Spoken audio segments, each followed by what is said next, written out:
Welcome to day one of the 21-day public speaking challenge. Today, we embark on a crucial aspect of public speaking, understanding the purpose of your presentation. Clearly defining your goal and understanding the purpose of your talk is like setting the coordinates for a meaningful journey in effective communication. Every word and nuance becomes purposeful, directed towards a common destination. Imagine your goal as a GPS that ensures both you and your audience are navigating the same path. Just as you wouldn't embark on an adventure without knowing your destination, you shouldn't engage in public speaking without a clear goal. This principle is foundational to impactful communication. Understanding your goal provides a palette from which you can paint a picture that is both impactful and relevant to your audience. It's important to remember that there is a significant difference between merely directing information merely reciting information and creating an experience that resonates empathically. You have a story to share that will deeply resonate with your audience. The story is your roadmap. Whether you aim to inspire, educate, or create an intimate connection with your students, guiding your audience through the twists and turns of your message requires a well defined destination. A clear storyline transforms your listener from passive audience members into active participants in your narrative, in your story, forging a genuine connection through your words. Think of your message as a bridge connecting you with your audience. When your communication is structured around a clear purpose, your audience becomes fellow travelers in an engaging narrative. Your words are not just heard but deeply felt, transforming a monologue into a meaningful dialogue. Discovering the why behind your words brings a sense of joy and purpose to your communication, to your message. This exploration is exactly what we're going to delve into today. Let's explore the purpose within your yoga class or Dharma talk and your public speaking presentation. So, we start with the purpose within your yoga class. Let's take the example of any yoga class. We all know that just as each yoga pose serves as unique purpose in sequence, your words in a yoga class can be purposeful, contributing in inspiring, educating, and engaging with your students. Understanding the specific goal of your speech adds intentionally to your words, making the class not just a physical practice, but a transformative journey for everyone involved in the practice. When crafting your yoga class, you should consider at least one of the following purposes or intention. However, within the same yoga class, you could potentially explore various purposes or intention. Let's explore some of them. So, inspirational or motivational. Very common one. Your words can act as a source of inspiration, encouraging your students to delve deeper into their practice, encourages students to be more positive with their affirmation within the practice or whatever it is. Your purpose here is to ignite the inner spark that propels them forward their personal journey, the personal yoga journey. And then we having the education and guidance. This purpose ensure that your students not only understand the cues, the techniques, the asa anatomy, the philosophy, but they feel educated and supported in their practice. And then another one is building community and connection. By sharing thoughts, personal experiences, and moments of your yoga journey in the class, you establish an emotional connection, making the yoga class a shared and enriching experience. Another one is simply cultivating mindfulness, whether it's guiding breath work or encouraging present moment awareness of moments, sensation, or breath mental counting. You want to contribute to a more profound and mindful yoga experience. Another one is sharing wisdom and insights. You can infuse your speech with nuggets of wisdom, perhaps drawing from yoga philosophy, for example, the yamas and niyamas. When you add this purpose, he adds depth to the class, offering insights that resonate with the spiritual aspect of yoga. Another one is creating a calming and relaxing atmosphere. You could create that intention by using soothing language, incorporating a gentle voice tone, or a simple, gentle practice. And then another one is fostering self reflection. You can prompt your student to connect with their thoughts and emotion, fostering a deep understanding of themselves during the practice. And then entertain. In the era where attention spans are dwindling, it's crucial to design classes that not only capture interest but also sustain engagement. Incorporate humor and strive to make your communication both informative and enjoyable. As I mentioned before, you could intertwine different purposes throughout one class to cater to various needs and create a richer experience for your students. I'm going to give you an example by give you the structure of the class and the different purpose within that structure. Okay, Dharma speech, for example, at the beginning of your class. It could be inspirational and motivation. You could give inspiration and motivation. You start your class with a positive atmosphere and bring up the concept of gratitude. Express gratitude. For example, you can say something like express gratitude toward yourself for showing up in today's practice. Simple as. And then in the mindfulness meditation moments, you could cultivate mindfulness, encourage students to connect with their breath and be present. This adds a layer of introspection. And then in the warm up, you could as well bring some inspiration and motivation. You use lively language and cues that uplift and motivate. The mid-class speaker could be your middle one or your middle two. You want to build community and connection. You want to share a story. You want to share a quote or a personal insight that create an emotional connection with your students. Cool down. You want to create a calming and relaxing atmosphere. As you move toward the conclusion, shift the purpose to relaxation. Use calming language. Guide students through gentle stretches and encourage a release of tension in some part of the body. This purpose sets the stage for soothing Shavasana. And then, of course, we have Shavasana. You want to foster self reflection here. You want to prompt students to reflect on their physical and mental states. Also, like you could compare, like, how did you feel at the beginning of the class and how do you feel now? That's also fostering self reflection. And then before namaste, before a goodbye, you could share some wisdom and insights. You could introduce a purpose, focus on affirmation. You want to share positive affirmation or guide students in crafting their own affirmations. You also want to motivate students to integrate what they've learned on the mat into their daily life. Okay, let's moving on to the nitty gritty of this module, which is the purpose within your public speaking presentation. Finding a purpose within your public speaking presentation follows a few simple but profound principles. Stay relevant, be helpful, and offer constant value. Be confidential, be human, build trust, and then be affecting and be action oriented. Okay, let's start with stay relevant. Meet clients' need, desire, and problem. Relevance is key to your success in public speaking. You want to tailor your message to resonate with the specific needs, desire, and problems your audience faces to capture their attention by also position yourself as a solution provider. Let's consider a scenario.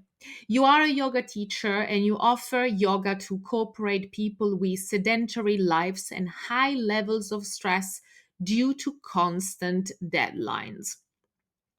Let's address the need of those people. You recognize that your potential clients need stress reduction. You want to incorporate mindfulness and breathing technique to help employees manage stress and improve focus. You want to also, you know, also that they want to have physical relief. You want to provide exercise that target common areas of tension, such as the back, the neck, the shoulder, to alleviate pain and improve posture. And then you know that they want to increase flexibility and strength. You also want to offer routines that enhance overall physical fitness, reducing the risk of work related injuries. And then you know that they need mental well-being, and you want to include meditation and relaxation practice to promote mental clarity, reduce anxiety, and improve overall mood.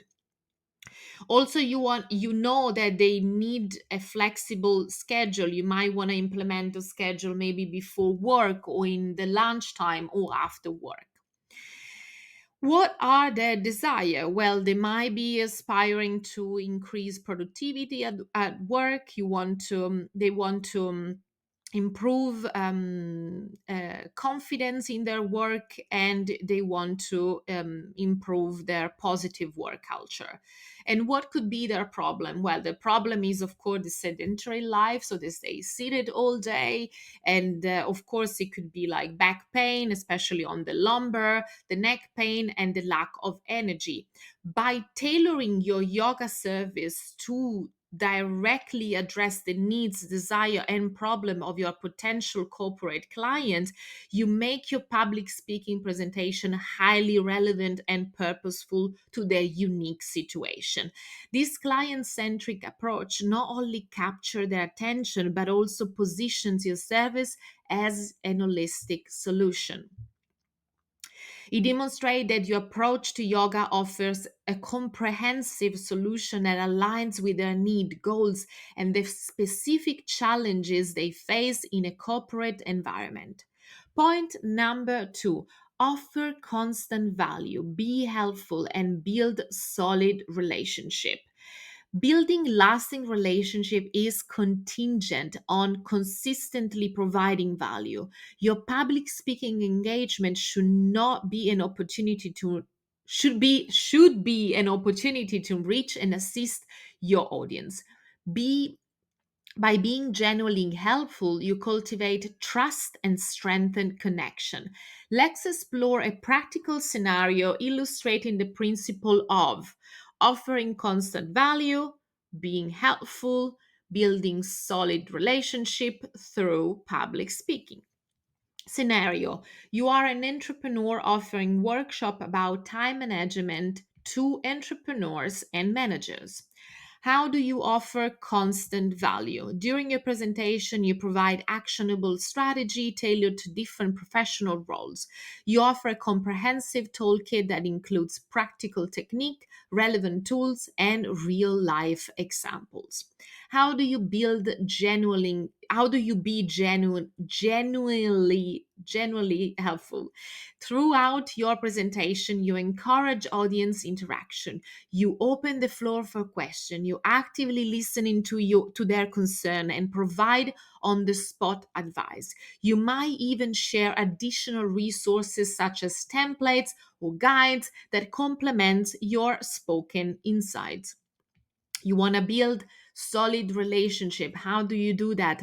After the presentation, you don't disappear. You make yourself available for further discussions. You want to connect with your audience on a professional network platform and follow up with personalized email.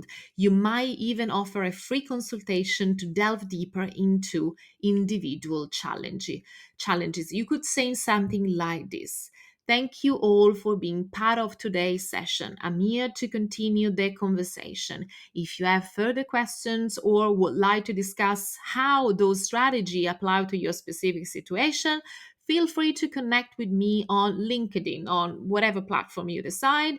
I'll also be sending a follow up email with the toolkit and additional resources.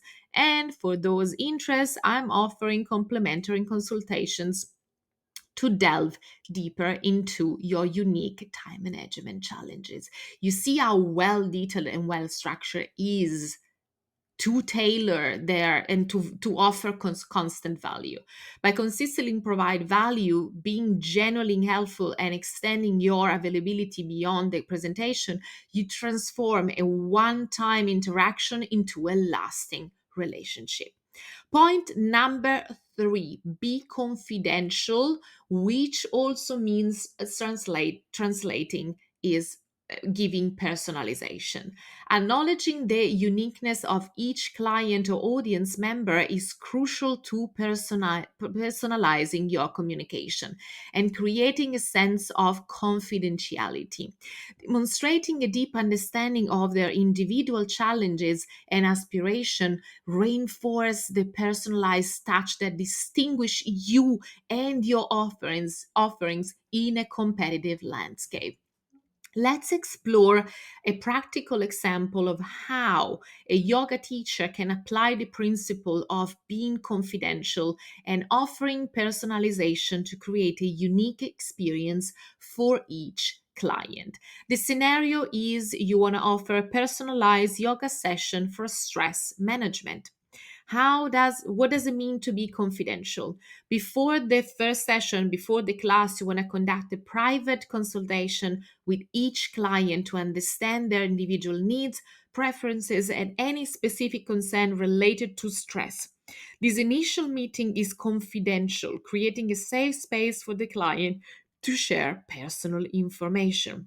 There is also like something that you could say, and you can download this slide on my Zenler account. You can find it in the description below. So you have all the specific examples of what does it mean to be confidential? What does it mean to personalize your yoga session? Based on information gathered during the consultation, each yoga session is crafted to address the client's stress, physical limitation, and wellness goals. This personalized approach ensures that the client feels seen and understood, creating a meaningful and effective yoga experience. During the session, you incorporate elements that resonate with the client's preferences and interests that they express at the initial consultation. By combining confidentiality with personalization, you create an exclusive and tailored yoga experience. This approach fosters a deep sense of connection between the yoga teacher and the student and the client. Point number four, be human, tell stories. How powerful are stories? We all know that. The human connection is a potent force in public speaking, and you can do so by incorporating narratives that resonate on the emotional level with your audience. Stories have the power to evoke empathy, making your message not just memorable but relatable. Let's explore a practical example of how a yoga teacher can incorporate storytelling to establish a human connection with their audience. Scenario: you are a yoga teacher planning a yoga retreat in a serene nature settings. During a promotional event to attract participants or students, you weave a personal story into your presentation. By telling a story, you could say something like this: I would love to share a personal story that inspired the vision of this upcoming yoga retreat. A few years ago, I found myself caught in the hustle and bustle of a city life, feeling disconnected from nature and my inner self. It was during a solo retreat in the mountains that something transformative happened. I remember standing on the edge of a cliff, surrounded by the majestic peaks, feeling a sense of peace. It was in that moment of stillness that I realized the profound impact nature and mindful moment could have on our well-being. This retreat is about reconnected with nature, finding inner peace and creating a space for self-discovery and with yoga. I want each one of you experience the same sense of renewal and connection that I felt that day on the mountain. And that's what this retreat is designed to offer. When you tell a story, you also want to engage the audience with this within the story. As you continue with the presentation, you draw parallels between your personal experience and the potential transformative journey for your students, for your participants. You can say something like this. Think of this retreat as your personal mountain moment. Whether you are seeking a break from a hectic lifestyle, deepening your practice, or simply craving a break to recharge, the power of this experience lies in the story we will create together. Picture sunrise yoga by the lake, the sound of nature as your backdrop, and the shared moment of mindfulness that will resonate long after we return to our daily lives. By incorporating a personal story into the presentation, you not only engage the audience, but also establish a human connection. The story always creates a sense of relatability and empathy, fostering a deeper connection among the participants. Point number 5, build trust, which means meet their expectations. Trust is everything in relationships. When you consistently meet and whenever possible exceed the expectation of your audience, you contribute to a trusting relationship. Let's explore a practical example of how a yoga teacher can build trust by consistently meeting and exceeding the expectation of their students. A scenario: imagine you are a yoga teacher leading regular classes at the local studio. To build trust with your students, you focus on consistently delivering high quality classes that not only meet but exceed their expectation.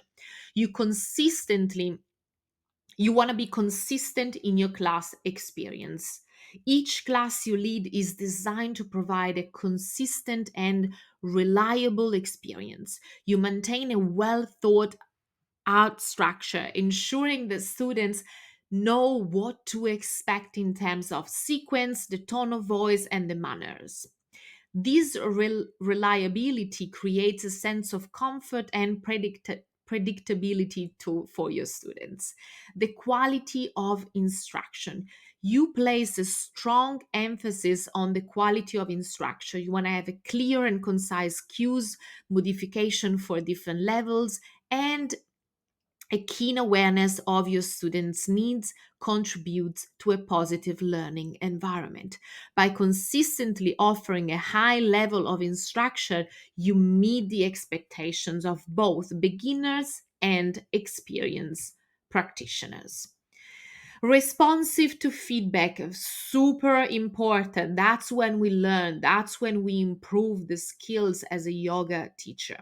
You actively seek feedback from your student and show a willingness to adapt your class based on their preferences.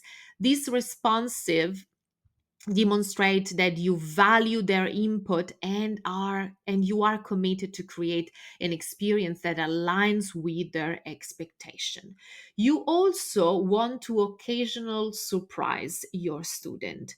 To exceed expectation, listen carefully, you occasionally introduce special themes, an instrument, a guest instructor who does yoga nidra to keep the class dynamic and engaging. Those unexpected elements demonstrate your commitment to going above and beyond the standard class experience.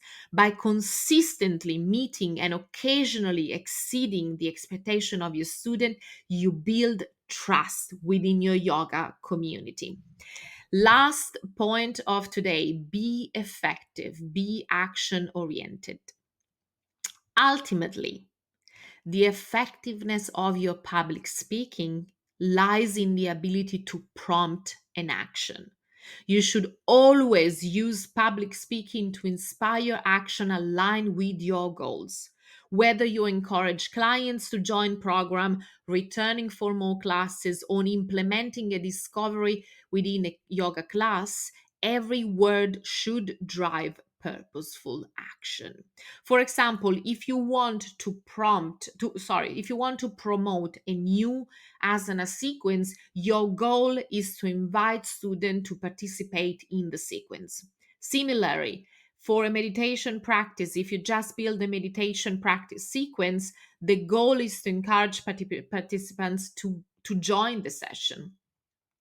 And if you finish to write a blog entry about a specific topic, your goal is to guide students to your blog to further insight on a specific topic, themes, or whatever it is. Conclusion of today's class. As we wrap up day one of the 21-day public speaking challenge, it's crucial to recognize the significance of understanding the purpose of your yoga class, business, or public speaking presentation. Just like setting coordinates for a journey, defining your goal ensures alignment between you and your audience, guiding every word toward a shared destination. Your goal acts as the chain of event of a captivating story, transforming listeners into fellow travelers through an engaging narrative, through an engaging journey. You will find the current and the following day's slides in Femarian's Zeller account. All the details are down below in the description of this video. Stay dramatically different. I'll see you tomorrow for day two. Ciao for now.